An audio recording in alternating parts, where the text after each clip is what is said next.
அப்பாடா பாண்டியன் ஷோஸ் பார்க்குறோம்ப்பா அப்படிங்கிற மாதிரி ஒரு நிலைமை கொண்டுட்டாங்க. ஏன்னா மற்ற எந்த சீரியலை பார்த்தாலும் வர வர வர நமக்கு அப்படியே ஒரு மாதிரி தலைவலியும் எரிச்சலும் ஏன்டா அப்படி பண்ணுறீங்கிற மாதிரி தான் வந்து பல சீரியல்கள் இருக்குது. சில சீரியல் சரி ஓகே அப்படின்னு இருக்குது. ஆனால் இப்போ பாண்டியன் ஷோஸில் உண்மையிலே ஓரளவுக்கு கதை மூவ் ஆகிட்டு இருக்குது, ஜாலியான விஷயங்கள்லாம் இருக்குது. இதில் இந்த சக்திவேல் மட்டும் தான் கொஞ்சம் ரொம்ப அதிகமான சத்தத்தை கொடுக்குறாரோ தோணுது. அவர் இன்னைக்கு கோவமாக கத்தி வந்து இந்த பக்கம் பழனிவேல் வந்ததுக்கப்புறம் அவர் மேலே சொம்பெல்லாம் தூக்கி போட்டு வெள்ளை துரத்தி விட்டுறாரு.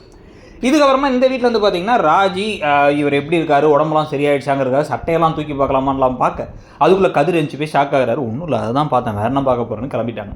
இவங்க அம்மா வந்து கதிர்கிட்ட வந்து ஒழுங்காக ரெஸ்ட் எடுறான்னு சொன்னால் கதிர் கால் பண்ணி நான் வந்து இன்னொரு சவாரி ஏதாச்சும் வந்து இருந்தால் சொல்லுங்கள், நான் வேலைக்கு போகிறேங்கிறார். அவரால் அந்த வீட்டுக்குள்ளே இருக்க முடியல கதிரால். இதனோட தங்கமயில கூப்பிட்டு தங்கமயில் நல்லா அவங்க ஹஸ்பண்டுக்கு நல்லா சமைச்சு எடுத்து போகலான்னு நினச்சிட்டு இருக்கும்போது பாண்டியன் வந்து ஒழுங்காக வேலைக்கு போமா, நாளைக்கு நல்ல நாளாக நாளைக்கு போய் சேர்ந்துரு, அந்த ஓனரே கால் பண்ணாருன்னு சொல்ல அவங்க அப்படியே ஷாக் ஆகி வந்து சரவணனை பார்த்தா கரெக்டு அப்பா சொன்னார் நானே உன்னை ட்ராப் பண்ணுறேங்கிறாங்க. ஏங்க அதெல்லாம் வேணான்னு சொன்னாமேங்க, ஏங்க அந்த மாதிரி பண்ணுறீங்க அப்படின்னு கேட்டால் அப்பா வந்து அதுதான் கௌரவம் நினைக்கிறாருன்னா அதுதான் சரி, நான் என்ன ஆசைப்பட்டாலும் அப்பாவோட கௌரவத்துக்காக தான் நம்ம வந்து முக்கியத்துவம் கொடுப்பேன்னு சொல்ல இப்போ இவங்கள்ட்ட ஏதோ ஒரு சந்தேகம் இருக்கேன்னு சொல்லிட்டு தங்கமயில துரத்திக்கிட்டே வந்து ராஜியும் மீனாவும் வந்து எதுவும் நீங்கள் ஃபஸ்ட் கிளாஸ் வந்து எடுக்கலையா, அதனால பயப்படுறீங்களா, ஏதாவது சின்னதாக போய் சொல்லியிருக்கீங்களா, அரியர் வச்சுருக்கீங்களா, சொல்லுங்கள் தீர்த்துக்கலாம் பிரச்சனை என்ன, நான் என்ன எல்லாத்தையும் பொய் சொல்லலான்னு நினச்சிங்களா அப்படிங்கிறாங்க. தங்கமயில் தன்னை காப்பாற்றிக்கிறதுக்கு என்னென்னவோ ட்ரை பண்ணி பார்க்குறாங்க.